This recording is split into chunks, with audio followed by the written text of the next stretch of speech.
Okay, so let's get started. Let's see, everything is working fine. I'll just hide this one. So, okay. Hello, everyone. Thank you so much for joining in. My name is Tushar Kumar. I'm a cloud solution architect, and we are going to start this Microsoft Cloud Adoption Framework series. And this is the first part of that series. And we are going to have subsequent parts in terms of the other phases of Adoption Framework. This part is mainly focused towards planning and strategy. So basically, I'll quickly get started in terms of what is the agenda for today. So if we talk about a cloud adoption journey, right, there has been a lot of there has been a lot of discussions within multiple enterprises that how should we plan our cloud adoption roadmap, where exactly we should be starting, and also how we should be laying out things in terms of like technically as well. So there are basically, whenever we are talking about total cloud adoption journey, right, there are two specific areas that we would have to look into. One is your business side of it, and other is the technical side of it. In today's session, we are going to talk more in terms of the business side. So today's agenda is laid out accordingly. We'll just go through a quick introduction of cloud adoption framework, and also how we can how we can plan out your evolving cloud adoption journey. Also, we have a quick example of Microsoft that gives you a pretty much confidence around the cloud adoption framework, that what all challenges that Microsoft has faced during the journey. And then we are going to talk about two specific areas of cloud adoption framework, which is strategy and planning. So basically, when we talk about cloud, right, so there are a couple of factors that we look into, and there are a couple of like benefits that we actually think of. Like, coming from innovation side of it, we think about a lot of new features that is coming in with cloud, like coming from past services. So there is a lot of past services that multiple cloud providers are offering at this point of time, which is going to be just plug and play for your applications. Similarly, you have option to experiment a lot of new functionalities, a lot of intelligent functionalities as well, coming from the AI and ML offerings of the cloud operators. So that is one piece that is making organizations look into a cloud side.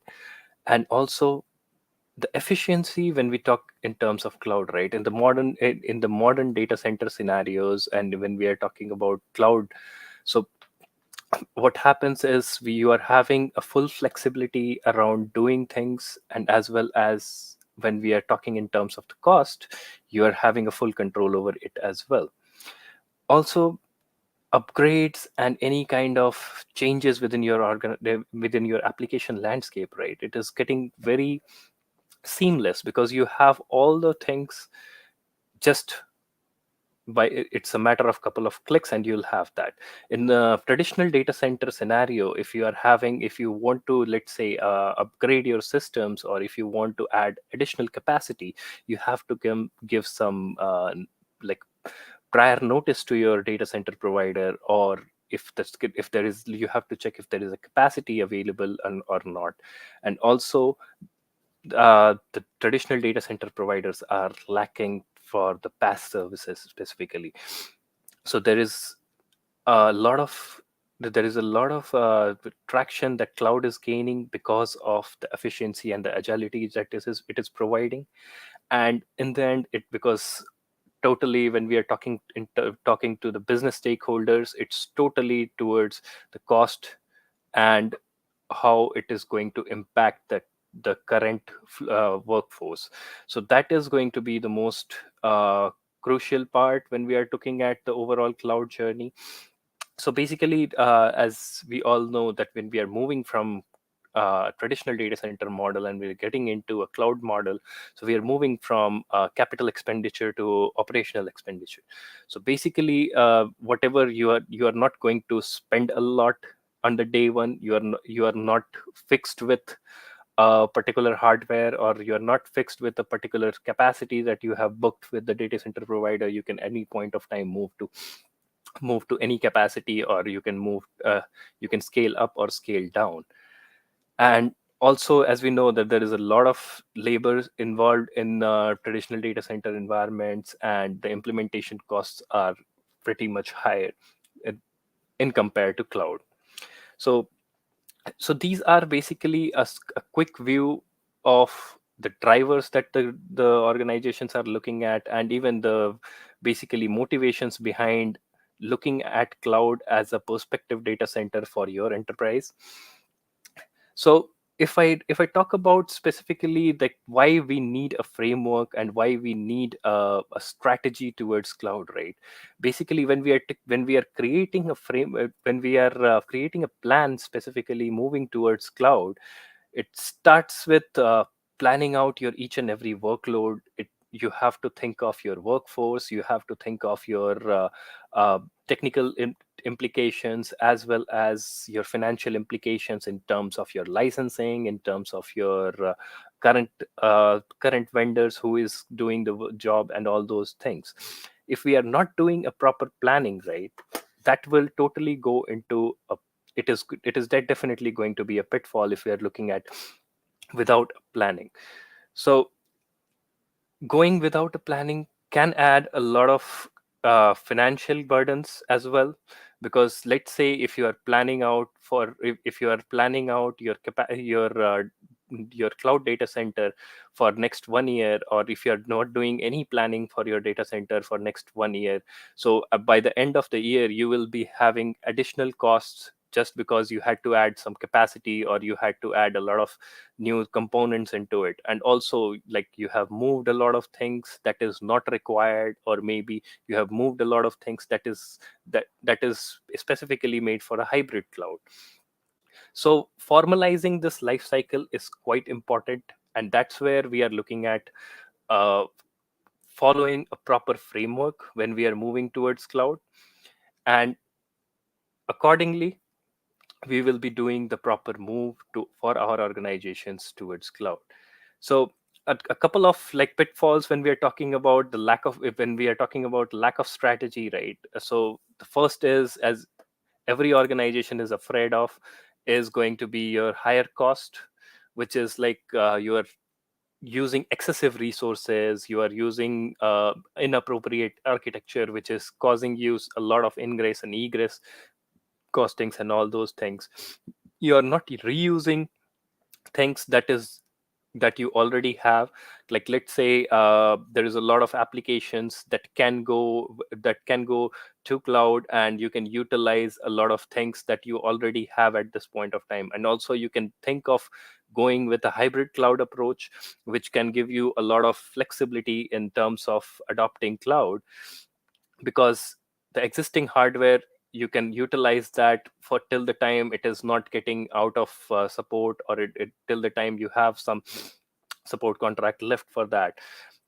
Also, there is no standard decision framework, so that will be taking you to a point where a new guy coming into your organization, and based on his best of knowledge, he will be doing a lot of things into your environment, and that might or might not be costing you a lot of money, as well as it will mess up your overall environment. And the most important thing is delayed business outcomes. So just consider this as a normal project without a project manager, and there is a lot of developers, like 5-10 developers doing a development job for an application.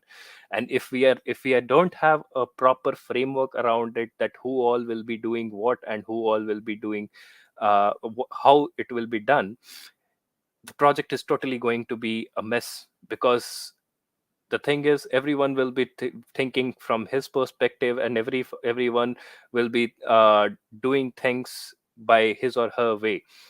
So that will totally make your business outcomes, that the business is looking for, right? Because any transformation journey that we are looking at, right, the main thing is you need to show the business the outcomes. Otherwise there is no point of taking out from a currently running systems and then moving it towards some like cloud provider, because there is you do not have a because you do not have a clarity that what exactly you are going to do, and the business needs exactly that, what exactly is my benefit out of it, what all outcomes that we have defined, is are we meeting those outcomes or not. So we'll look into a quick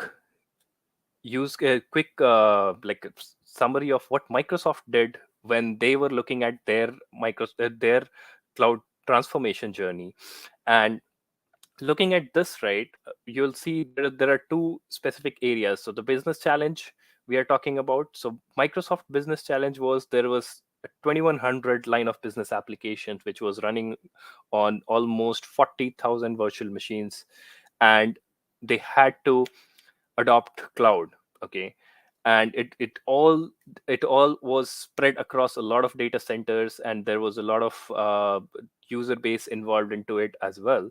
And as a solution, what Microsoft has came up with is spreading across multiple data centers and looking at whatever the feasible solution for that particular application. It's not going through the overall environment, going in a silos, and coming up with a proper plan of moving towards the Azure cloud uh, uh, with their 8 data centers and multiple virtual machines.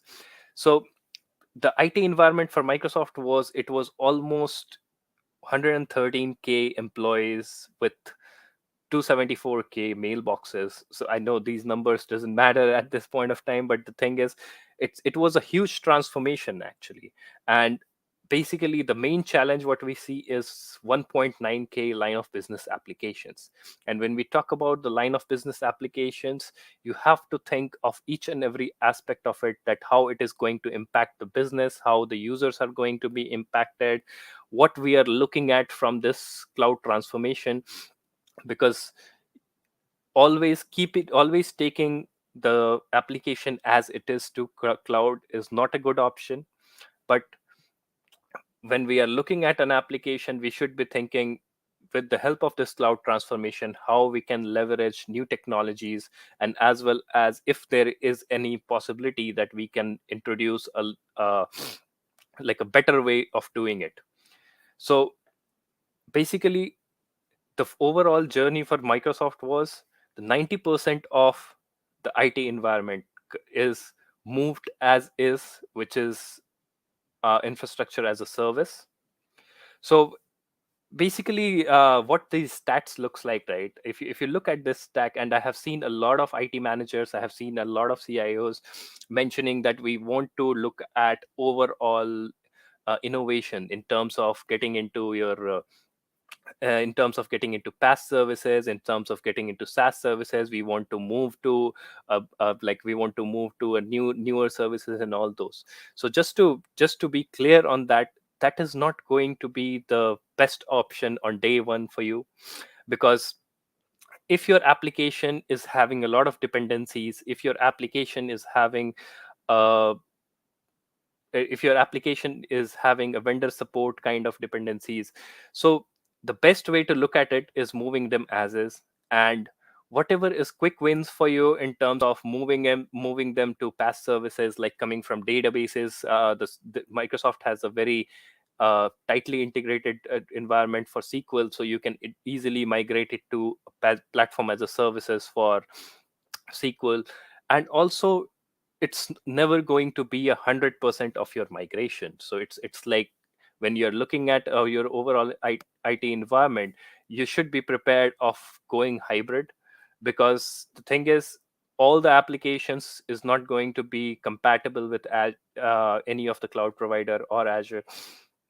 So basically, when you look at the cloud adoption framework, right, so migrating this huge environment and worldwide customer engagement teams, Microsoft has came up with the cloud adoption framework. So what cloud adoption framework does, right? It gives you a full flow of how we are going to do a cloud transform, how we are going to carve out our cloud transformation journey, starting from where you don't have any idea, even if you don't, if you want to go to cloud, if there is any benefit of getting into cloud, defining your strategy, planning your digital state totally, that how things are going to be once you are going getting into cloud. Also, not not just talking in terms of the numbers or in talking in terms of your technical skills.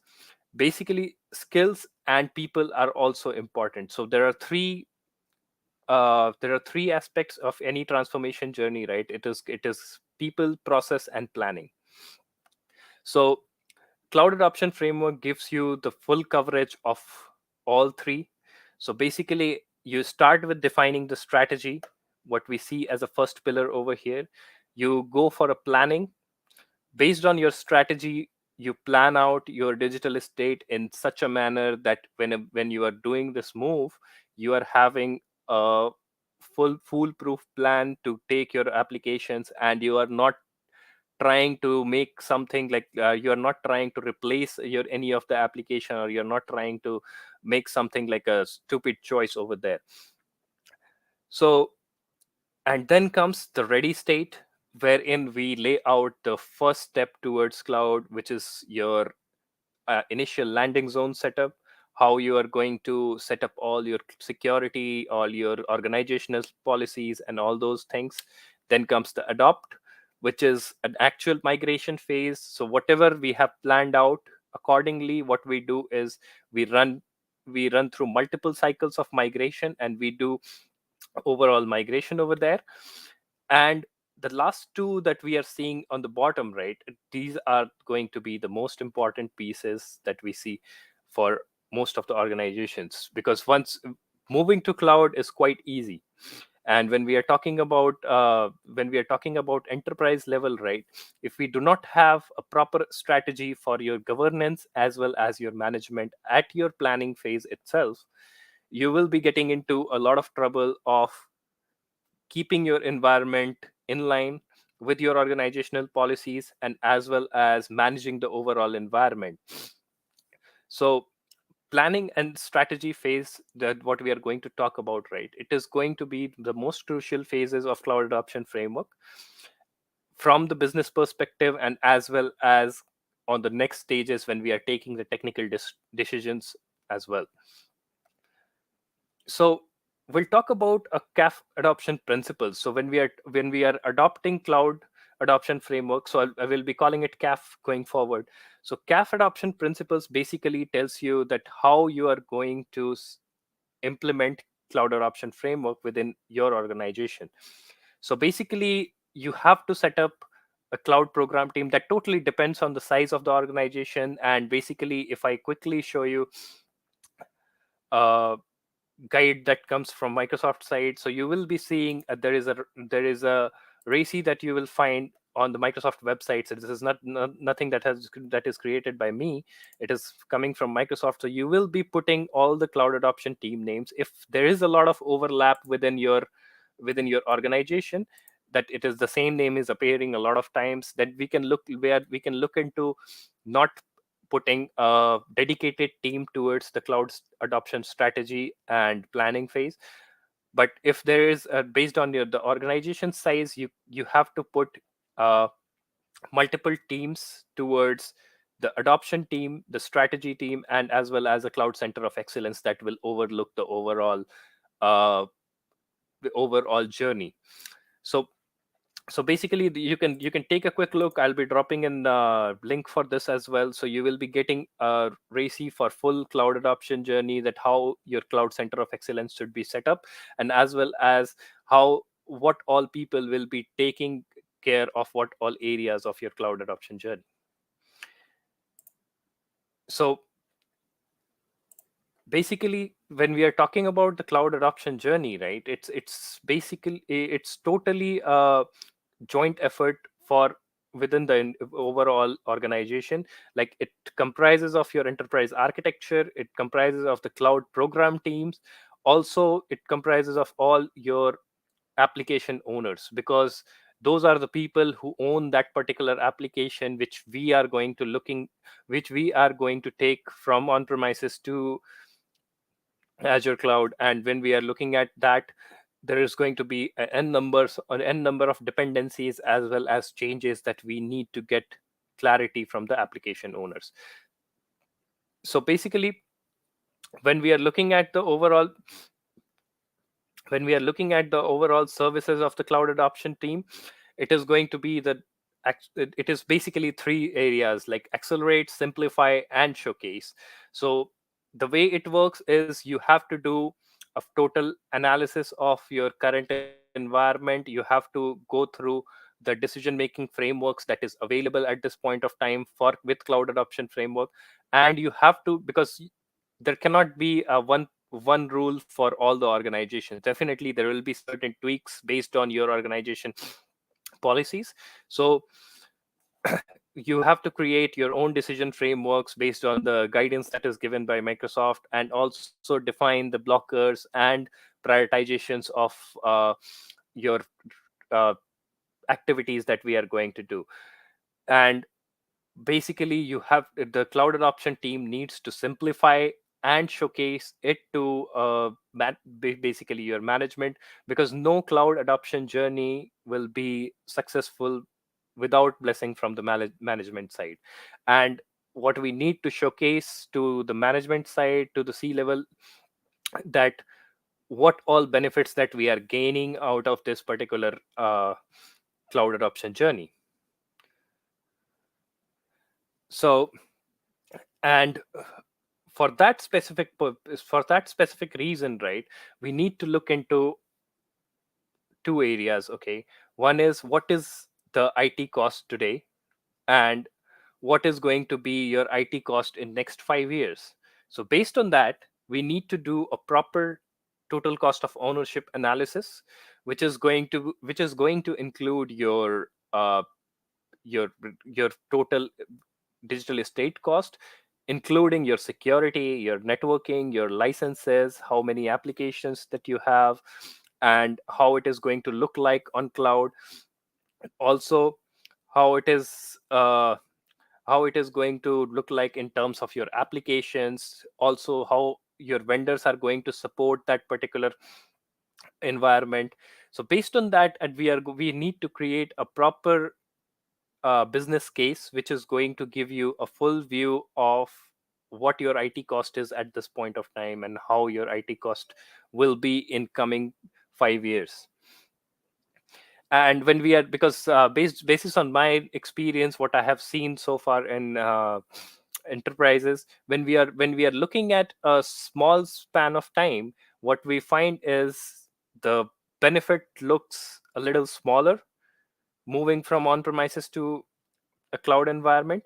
But when you look at it at a longer term, right, because your your on-premises environment requires going for a capex investment, and that capex investment you have to consider from in terms of your interest rates. You have to consider in terms of how many people you need to manage that infrastructure and all those things for the period of 5 years maybe, or 10 years. And within the period of 10 years, you'll find a significant savings when you're looking at cloud. And also, we have to be open with the hybrid cloud mindset, because as I mentioned earlier, right, we cannot look at the 100% of digital estate on the day one to move towards cloud. Because the thing is, when you are looking at when you are looking at any environment, it's basically there are going to be legacy applications. There are going to be workloads that needs to be at your warehouse or at your physical location wherever we are working in. So there are multiple choices that we have. Like, any commodity applications can go directly to the SaaS model. Coming, like, we have a classic examples of Office 365 and Dynamics and SharePoint kind of things, which we see always which we see always in most of the organizations. Whenever they are looking at their cloud adoption journey, they look at these applications going into SaaS model directly. When we are talking about modern apps, like coming from, as I was giving an example, like SQL databases, your web applications, or your data workloads, looking at PaaS options will be the will be the best for you. And basically that also depends on what kind of applications that we have, and if there is a compatibility level of that application or not. And if it is an existing IaaS model application which is running on some virtual machines on prem, then moving it over towards cloud, that will also give you a large number of that will also give you good benefits around it. And whatever workloads that is on premises that needs to be on premises, we can look at multiple options coming from Azure side or coming from other operators type side as well, to put put them on the private cloud locations as well. And those basically helps us out creating a proper hybrid environment. Mostly, if you have, or if you already have a hardware, if you already have capacity available on premises, we will be looking at creating a hybrid model with the same itself. So basically, the how we are going to do that, it is totally based on the decision framework that we are going to create specifically for our organization, that what kind of workload is this, what kind of architecture that it requires, and also the most important factor, that what is the financial impact of the moving that application. And in terms of operations and security, if we have enough resources, or if we have enough skill set within our organization that will support that particular application going forward as well. So looking at all those aspects, we can look at either all 4 Rs that we have, like either rebuild, replace, or rehost, or refactor that particular application. So these are the common things that we do in terms of these are in terms of the cloud basically adoption. And if I move simply forward, right, there are 2 factors, simple, as I mentioned, business factors and technical factors. And looking at those business and technical factors, right, we can make that decision quite fairly, that if that application is a best suit for moving towards cloud or not. Okay. uh, just a quick view on the business just a quick view on the business consideration and technical consideration, though I already covered it. So your business side needs to know that what is going to be the total cost of ownership for that, what kind of availability that we are going to get, and if it is a business critical application or not. And from the technical, what technical teams want to know, that what kind of architecture it is going to be on cloud, if it is if they are moving it to, let's say, an app service plan, or if they are moving their database to Azure SQL database, what is going to be their role into it, and if that is going to suffice the requirement that they have in terms of the application stability as well as the application performance. And from the GRC side, you have to look at all the compliance statements that Microsoft has also published, and also your requirement, if it is sufficing that or not, and how the sensitive data is getting handled, how the security is getting handled, all those things. I'll just skip through these slides because we have talked about all of those things. So we'll straight away get into the cloud adoption workshop phases, which is cloud and strategy. So when we are looking at cloud strategy, right, so it is going to be an ongoing process. So it's not like on the day one you created one strategy and it is going to be fixed throughout your life cycle for your cloud adoption. Because the way it works is, every time you get into the cloud strategy, you do the planning, you do the execution, which is the next 4 stages of cloud adoption framework, including your migration, including your governance, including your monitoring and management. And then there is a loop that goes in, which provides the feedback of all the learnings and matrices that was collected during that particular process, during that during that sprint, you can say, to improve the strategy, to improve our frameworks in terms of the decision making, in terms of picking up new services, or in terms of moving it to a new model. So basically, the strategy should be addressing what all are our architectural standards, what are our cloud policies, what is the expected benefits and outcomes that we are looking at, and what is going to be the measure for them. And that is going to be the first question that any business stakeholder is going to ask you, in terms of what is with the benefit of moving this application or moving our entire estate towards cloud, and how we are going to measure that particular thing. So that's going to be one piece, and next is going to be how we are going to optimize our applications, and what all places that we can move to SaaS PaaS services instead of going the normal IaaS that we have in our legacy systems. And how do we decide that what all applications are not being used, or how we are going to retire or refactor or replace any application. So those all things should be covered as part of the strategy. And basically, the first thing that we start with, this is a quick view, a quick snapshot coming from Microsoft Cloud Adoption Framework, which will give you a quick view of what all things that you need to consider, like starting from what all motivations. So you need to document it out, that how what all motivations that we have for that particular for cloud move. Because when you're looking at cloud as it's just because of buzzword in the market, and you do not have a proper motivation, definitely your cloud strategy is not going to be a fruitful one. So what all business motivations that we have, and what all business outcomes that we are looking at in terms of your data innovation, like what all are you planning to innovate the data strategy that you have, your data warehousing solutions, you want to move to new data warehousing solutions, and how your data movements, how your data democratization will happen. What is your fiscal outcomes that we are looking at?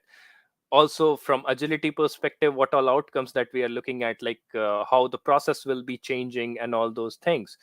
And in terms of global reach, since every cloud provider provides a wide span of global data center footprint, so how the global footprint will be impacted with that, how your customers are going to be impacted around that. Is there any performance counters that we are looking at specifically for with the cloud move? If there is any specific business outcomes, like the business is looking at doing a 10% or 20% cost cutting, or so if the business is looking at providing all the users a seamless experience, direct connectivity, the kind of things. So it can be anything that the business wants. So those all templates that we need to create specifically, and we need to put in our specific reasons and specific motivations behind it. Also, the main part that I was talking about, like what is the readiness within the organization for the cloud adoption. Because when we get into cloud adoption, and if you move everything over towards cloud, and there is no one to manage that, and no one understands the cloud, in that case it is going to be a total failure around it. So looking at all the technical teams and the skills of and readiness of your particular organization is going to be one of the key element into it. Technical considerations, we are definitely going to talk about more into the planning stage. So it is going to be basically you need to carve out a basic strategy towards the technical consideration as well. Like one of your data center, just an example, as that one of your data center which is having most of the application uh, that is being accessed by the web, or that is getting accessed by the external parties, and there is no dependencies of them staying over to a physical location within your uh, data center. And we will be looking at those applications first, those kind of technical considerations, and if there is any application which is getting out of support or kind of things, we will be looking at those first. So those kind of technical considerations as well, we need to carve out during our strategy phase itself. And we need to start creating our business case around it, that what is, so it is all going to be like a documented approach, that what is our motivations, what all is going to be the impact, what all we are looking at as an outcomes for each and every sector of our business, and also what is going to be our strategy towards it, and the skills required. And as I mentioned, right, strategy, it is going to be a ongoing function, ongoing basically it is going to be an ongoing process where we will be looking at starting with the first deployment, and it will go on and on with all the iteration of the migration that we will get into. We'll get some feedback in terms of updating our frameworks or updating our decision guides, or maybe related to some metadata that we are getting. So basically the strategy, so when we are talking about strategy, so there are two things that we talked about. Is one is the strategic goals and the specific outcomes that we are looking at, and both of those combined will create a life cycle roadmap for you. So basically life cycle roadmap is nothing but your overall cloud adoption life cycle, which will give you a clear picture that how your migration, how your movement towards cloud and modernization towards cloud is going to happen over a period of a, a year or so. Okay, so we need to specifically mention, and we need to carve out that what all strategic goals that we have, and that there are certain examples given over here in terms of increasing the cloud returns through automations. We are looking at more mobility capabilities. We are looking at a merger as our merger, and our is our goal, and we want to make it easier with the help of cloud. We want to embrace more DevOps, and so that people and process can be aligned towards the overall the IT strategy. Similarly, we need to bind it with outcomes, that we are going to close down our data center next year. So that is the outcome that we are looking at, that full data center exit by year 2024 or something. Or we do not have a disaster recovery system at this point of time. We want to have a full disaster recovery in place. So you need to put in all the goals, and you need to put in all the outcomes that you are expecting out of it, so that when we are doing a proper measure, we have a clear picture that how the overall transformation is going to be. Okay, there are certain tools available by Microsoft at this point of time, which will give you a quick view where exactly you are in your cloud journey, and also how you are going to do the strategic planning, and what is your state in terms of your strategy. I'll just go through this quickly.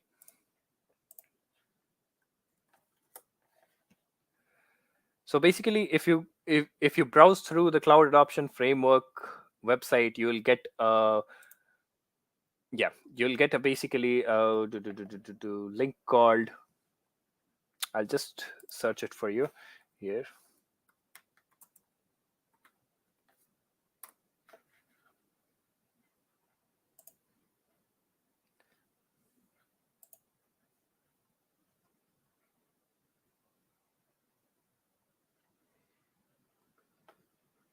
So here you have all the tools specific to the cloud adoption.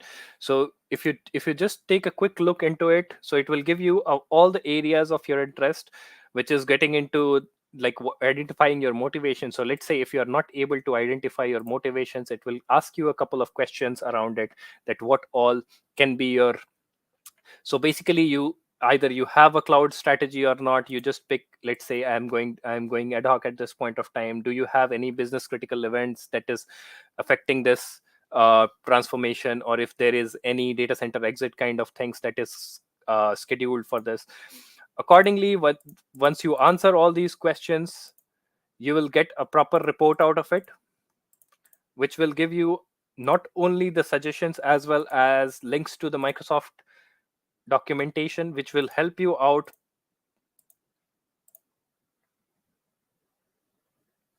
Oh, I left some questions incomplete.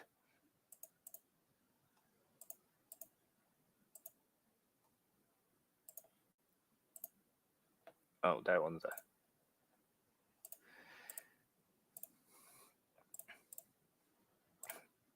it clearly seems like I don't have a strategy for this one. Fair enough. So looking at my random details, it looks like I have a medium strategy. So you can quickly look at this and you'll see that what is your level of maturity in terms of the your strategy, and what all recommended actions that Microsoft has is giving. In terms of your critical business events, it will give you a link towards it, and you can just quickly browse through it, and it will provide what is what all can be the critical business events, and what all can be your perspective events towards which you can look at for your cloud adoption motivation. And based on that, there is a strategic plan template that is given by Microsoft. It is basically, it is quite elaborated template, and you can fill it out based on your organizational needs, and you'll get into, you don't need to stick to this particular template itself. But I have seen a lot of organizations using a different templates, and they are using like quite better versions of it as well. So you can definitely include all your business justifications, and as well as you'll get a lot of guidance with this as well, that what all things that you need to do. And if you look into this one, right, you will find not only the strategic state, you'll find the planning state as well. And you can put in all your applications and all your applications priority and all those things that will help you out, specifically my uh, planning out your migration in a seamless way. Okay. So similarly, we have the cloud journey tracker and the this one I just showed you, the strategic template. So cloud journey tracker is a similar application which gives you a full view that where exactly you are in your cloud journey. Like it will ask you the similar kind of questions that the strategy evaluator was asking, but it will be more towards uh, all the areas of your cloud adoption, which is either from planning or your application decision and all those things. There are a couple of pitfalls as well, as I was mentioning, right? Let's say if you are getting into uh, if you're getting into a strategy phase and you are looking at motivations towards it, right? There can be a n number of motivations. There is a simple example that is given by Microsoft as well. So we'll just quickly look into it. So basically, if you are looking at a strategy place and you are looking at in such a manner that you want to migrate everything to SaaS, or you want to migrate most of the application to SaaS, and in that you are looking at replacing your SAP application to some other provider. So that will be a totally nightmare for you, moving all those things, and it will be a huge cost as well. So looking at all those things, you should be planning out your goals accordingly, that you are not putting something as a goal which is not achievable, or which will put you into a big trouble actually.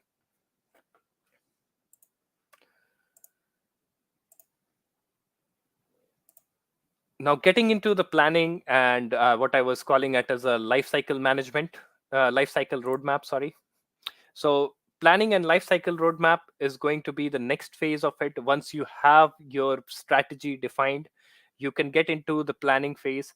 And basically, as I mentioned, it is planning phase lies between the strategy and the execution phase.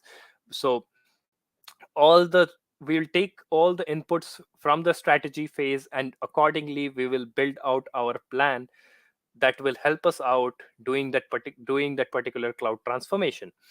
So when we talk about plan, we need to understand our digital state. So when we say digital state, right, digital state is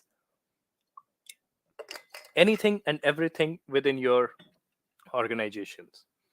So basically, when we are looking at any application, we have to look at 5 hours of rationalization. So basically, 5 hours are nothing but your rehost, refactor, retire, and re-architect.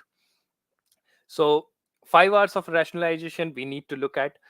Also, we need to do a proper planning of our digital estate in terms of looking at our network devices. We need to look into our security devices. You have a, let's say, a QRadar system that you are using on premises as your SIM tool, and when you're moving towards cloud, and you have a 4 or 5 years of support left or license left for that.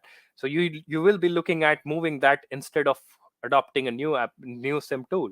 Or maybe if you have a SIM tool that is running on your on-premises, and you are looking at cloud transformation, and it is near to be end of support, what you will be doing is replacing it simply with the new tool or a cloud native tool like Azure Sentinel and all.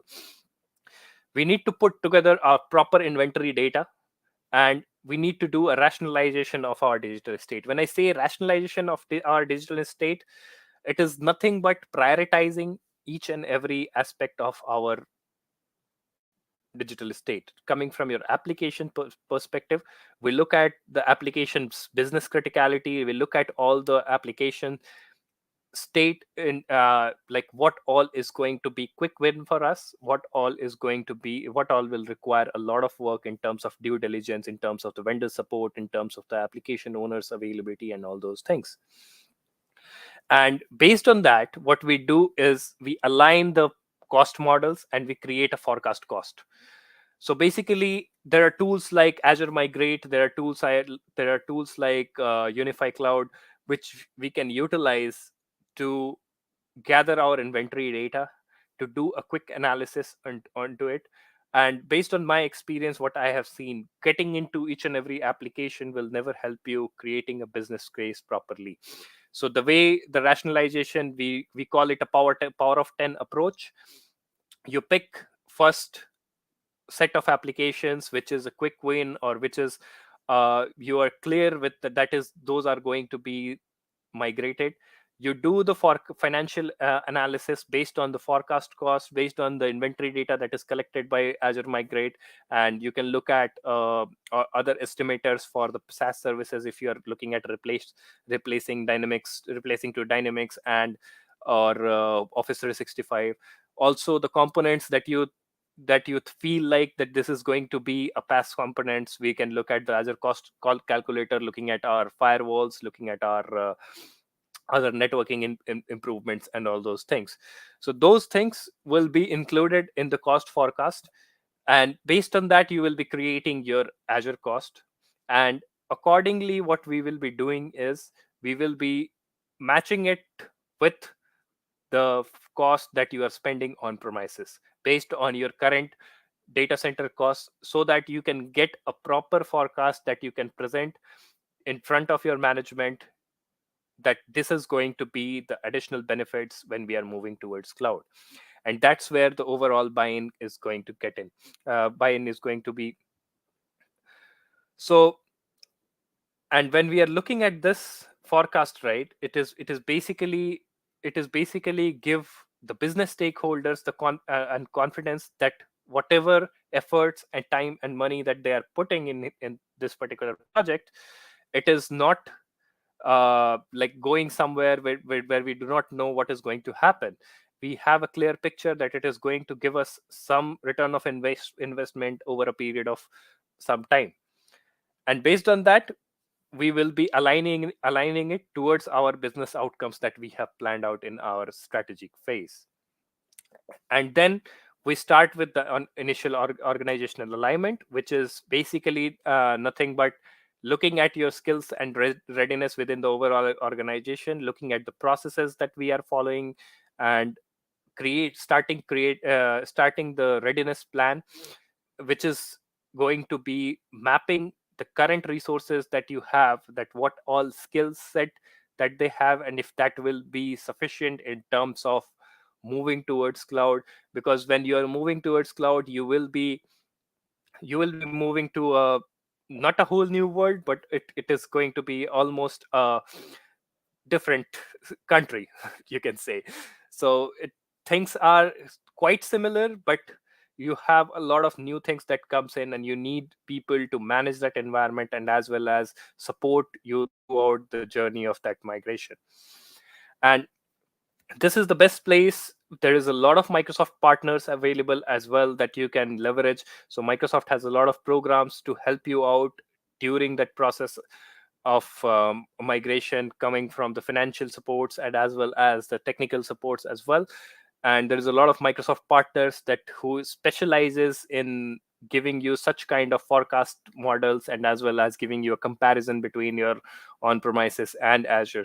So that will help you out through leading your journey to a successful migration. And last part of it is going to be the actual adoption plan. So there are a couple of templates that is available within cloud adoption framework itself, which is going to give you a full Azure board of each and every component of your cloud adoption plan stage. Not only the plan stage, that how you are going to execute it towards the next phases of it as well.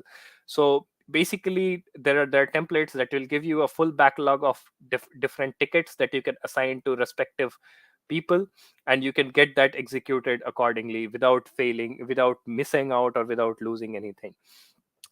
And once we have done, as I was talking about, the rationalization of the applications.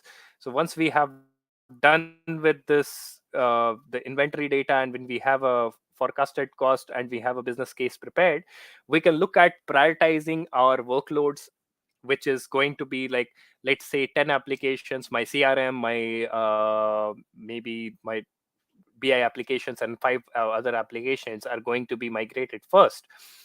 Or the first batch of applications, or first batch of applications is going to be 20, 25, 30, or 100 applications.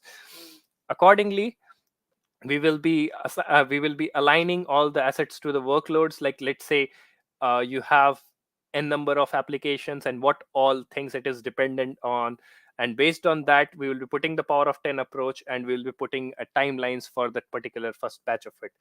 And accordingly, you have to do a smart decision onto it based on those 20 applications. With putting a buffer, you can put an estimated timeline of moving the entire digital state that we are looking at. And to help you out with that, there is a smart migration assessment tool on the same page that I was showing. You can just go through it. There is you can answer a couple of questions, and you'll get, let's say you are having issues in prioritizing your workloads, right? You will be getting a proper guidance towards it, that how you can prioritize your workloads in terms of putting what will go first, what will go uh, after. So basically, this is totally dependent on the application features, like what all things the application is dependent on. And the most suited applications that I have seen is independent applications. That is, those applications are the best suited for the first batch of migration, which will help you out making people comfortable within your organization with that migration as well. And it will help you out, even the people doing the particular migration, if you are not involved with the partner, that in how the process of migration will happen. So we talked about our initiative discovery, and we talked about the life cycle roadmap. So initiative discovery is a high level initiative discovery, we say, which is going to give you likes of tools of Azure Migrate, and you do not need to get into uh, mostly what I have seen. If you're getting into initiative discovery, we do not need to get into putting agents on each and every machine. You'll get a dump of your inventory. You'll scan through all your inventory maybe, and get the proper sizing around it, that what is going to, based on the utilization and all, what is going to be the sizing, and keeping 5-10% buffer into it. When you are doing that with Azure Migrate, you can get a clear picture of what is going to be a forecasted cost for that particular environment. And based on that, you will be creating a life cycle roadmap, which is going to be a more formal roadmap, including your applications, in planning out your application landscape, like 10 application, 20 application, or 50 applications over a period of time. So I have already covered this. So as I was talking about the initiative discovery and the planning that happens, right? It's totally, as I was saying, the low priority, the quick wins that we are going to get is the independent applications and all those kind of things.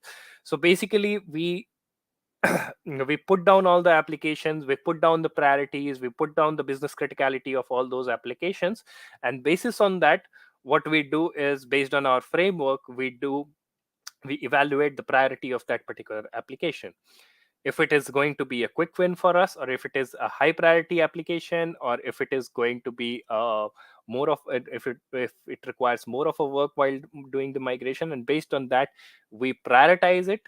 And also, keeping the business value in mind, there is no point of moving hundreds of application which is not tied up with your business value, and moving those application will not even make your business happy. It's just a movement from one place to other, and there is no other value attached to it. So that will be another piece. So that was all about the planning phase. So when we look at the outcomes of it, so you will be putting this is basically a Microsoft template that I found, which is basically giving you a quick view that how you should be prioritizing and what all things you should be putting in when you are presenting it in front of the IT managers as well as the C-level audience. That what all benefits that we are going to get, what all the outcomes that we are looking at, and what all are the KPIs for that, like uh, likes of being performance, likes of being scalability, and all those things. And specific to planning, we have a lot of tools, as I was talking about. This one, which is your cloud adoption plan generator. So basically, this is nothing but this is tied up with Azure DevOps, and you will be getting Azure board with all the backlog of all the tasks, starting from your plan, ready, and govern. And also from the cloud adoption plan as well, you have a different generator which will give you a full planning cards directly into your backlog. You do not need to get into anything. Simply the same thing is, you have a strategic plan template, what we have seen earlier, the Word document. You have your cloud journey tracker, which will give you a view of where exactly you are in the process. And also you have the strategic migration assessment tool, which will give you like what all things you need to plan in terms of your readiness, whichever state you are in. And if, let's say, if it comes by giving you all the answers, and if you get a full score, or if you get a green score over there, then there is no point, there is nothing that you want to improve at this point of time, or there is nothing that you need to change within your uh, current strategy. Same, there is a lot of not to do things in terms of uh, plan phase as well, like looking at a total replacement of architecture. Like instead of looking at modernization of an application and getting into making it use of some past services, or making use of some newer services, or different services, you are looking at replacing the architecture with the same old school things. Simple looking at the service models, as we were talking about a lot of service changes as well. Looking at a wrong service model can be another one. And also the operating model is going to be the most important. So how you are going to operate it within cloud. So picking a wrong operating model will be another pitfall for you. So this was it about all the things in strategy and planning. In the next session, we will be looking at the next stages of cloud adoption framework, which is going to be ready and adopt. So, red, this was more inclined towards the business outcomes that we are looking at, and you can take a look of cloud adoption framework. You can just do a quick Google search, and you'll find a cloud adoption framework for by Microsoft, and you will see all of these areas explained in details, in depth, for each and every piece of it. And if you are new to cloud, or if you are looking at your building out your cloud strategy, you should be trying the cloud strategy tools and your cloud journey tracker. That will give you a lot of clarity. And also there is a lot of app source partners as well available, that you can look at engaging with those as well. That will give you a full guidance towards it. So thank you so much. This was it from my side for today. We'll connect back again for the next session around the cloud adoption framework.